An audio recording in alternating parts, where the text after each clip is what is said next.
Anthropogenic, natural causes of relative sea level rise in coastal Japan. The ever-growing threat of relative sea level rise, changes in height of the ocean relative to the land, and land subsidence, the gradual or sudden sinking of the Earth's surface, is continuing to negatively impact coastal Japan, resulting in damage to infrastructure and coastal flooding. Sea level changes and land subsidence is caused by several factors, including but not limited to tectonic movements, global warming, changes in ocean circulation, and anthropogenic effects. Coastal Japan is particularly affected by these changes due to its close proximity to active plate margins as well as its location in the Western Pacific, which experiences greater warming than average. The Japanese earthquakes that took place between 2004 to 2005, including the Sumatra-Andaman earthquake, produced changes ranges from land subsidence of 1 meter to land uplift of 3 meters.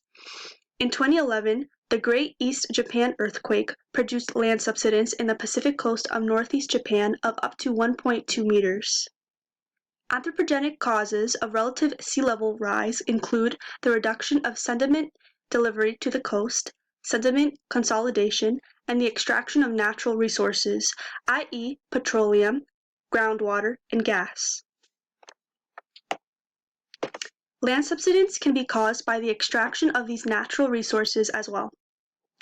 It is also estimated that the world's largest deltas are subsiding at rates higher than the rates of sea level rise due to a decrease in coastal sediment from natural and anthropogenic causes. In the past 100 years, many cities in these regions, coastal regions, deltas, have subsided, such as in the eastern Tokyo, subsiding about 4.4 meters. The delta surface area of 33 deltas globally will also become more vulnerable to flooding, and it's projected to increase by 50% by 2100.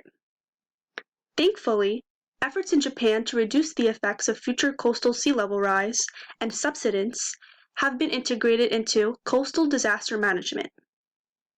Its priority is coastal development, to upgrade coastal defenses in areas predicted to succumb to sea level rise, as well as increase the stability of structures to ensure protection against earthquakes.